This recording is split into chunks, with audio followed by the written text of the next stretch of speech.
The new Tesla software update just added some new features and updated some others. Let's find out what they are.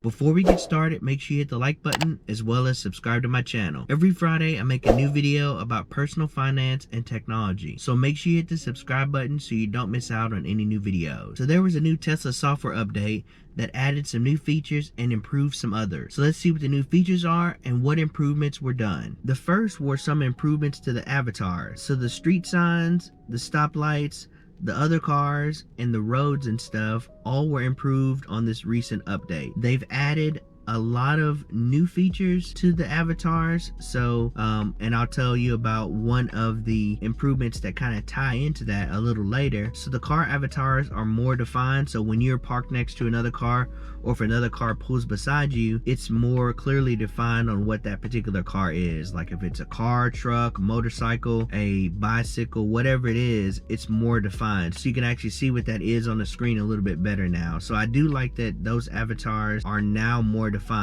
The stop signs and other street signs and stoplights are also more defined now. So there's a lot of visual improvements done to the avatars that I like. So this new update kind of fixed some of those wiggly lines that were on the road. Like if you had a straight line that you were riding on, sometimes the camera made the lines on the road a little wiggly, but they fixed that since then. So there's been a lot of visual improvements to the cameras. Another thing that they've added is a green traffic light chime. And what that is if you're in autopilot and you're waiting on the light to turn green, it will actually do a chime. So it'll give you a notification by sound and then also on the screen letting you know that that light has turned green. So if you're waiting for the light to turn red and you're in autopilot, it will actually notify you when it turns green. Now it's not perfect, but it's pretty nice to have just in case if you are at a light that takes a long time and you just kind of are looking at your surroundings or something like that and don't notice that the light has turned green. It's kind of good to have that visual reminder as well as the notification that you hear. Another thing is that there were some tire configurations that were added. So now if you get your tires rotated or if you get your new tires on your car or tires swapped or anything like that, you can now have it learn the new tires so that it'll have a better ride experience for you. So I do like that that has been added also. Another update is that you can add additional bottom customization to the toolbar at the bottom. So before you were only limited to like some of the stuff in the toy box or the arcade. So now you can add like the front defroster or like the windshield wiper speeds or adjustments or whatever it is. And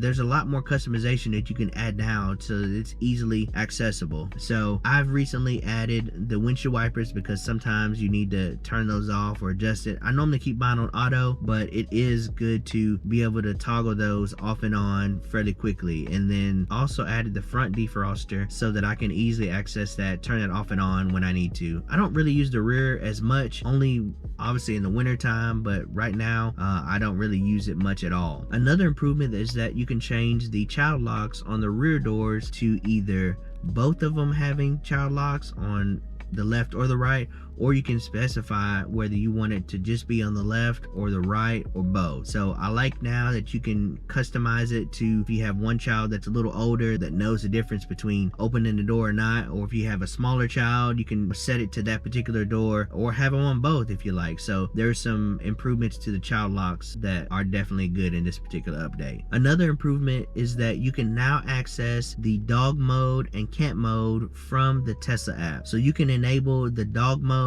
or the camp mode from the mobile Tesla app. And before you could only turn the climate off and on, but now with the new improvements you can turn on dog mode. So if you have a dog or cat or something like that that you want to keep in the vehicle and keep the temperature control, whether it be hot or cold, you can now enable that from the app, which is really good. And then also this works on the camp mode, just in case if you want to have some settings, if you're camping in your Tesla for whatever reason, you can go and turn those on right directly from the Tesla app. I have tried out some of those and it is really neat to go ahead and turn that dog mode on or camp mode right directly from your Tesla app. The last improvement that was done with this update, if you have groceries in the car or something like that, you can now leave your vehicle preconditioning on up to 30 minutes after the door is open. So if you have some groceries or something like that that you need to leave your door open and you're just getting those out to where they're still continuing to be heated and cooled depending on what the temperature is that you have set in the car, it now lets you have that climate control on 30 minutes after the door is open. So that is very good. Like I said, if you have some groceries that you're trying to take out, or if you're just hypothetically delivering food or something like that for like Grubhub or Uber Eats or something like that, and you want to keep the temperature climate controlled, it now allows you to keep your door open and keep the heat or the air going while you have that door open up to 30 minutes after the door is open. So those are all of the new features and the improvements that were done in this new Tesla software update. Comment below and tell me what you think of some of these updates, and tell me if you like some of them. Also comment below some of your Tesla questions that you may have that you want me to answer. I'm also going to do a video a little later on, potentially trying the camping mode in the Tesla. I haven't decided yet when I'm actually going to do it, but I do want to try it out just to get that experience. I probably won't do it anywhere crazy. I'll probably do it in my garage or maybe in my driveway, just to make sure that I'm safe when I officially try to do it later on if I decide to camp in my Tesla. But I will try it out and I'll sleep in my Tesla and see the experience of how that is camping out in your Tesla. Comment below and tell me if you want me to do a video about camping out in my Tesla and how the experience is in using the camp mode and how it is staying overnight in your Tesla. Make sure to comment your thoughts below.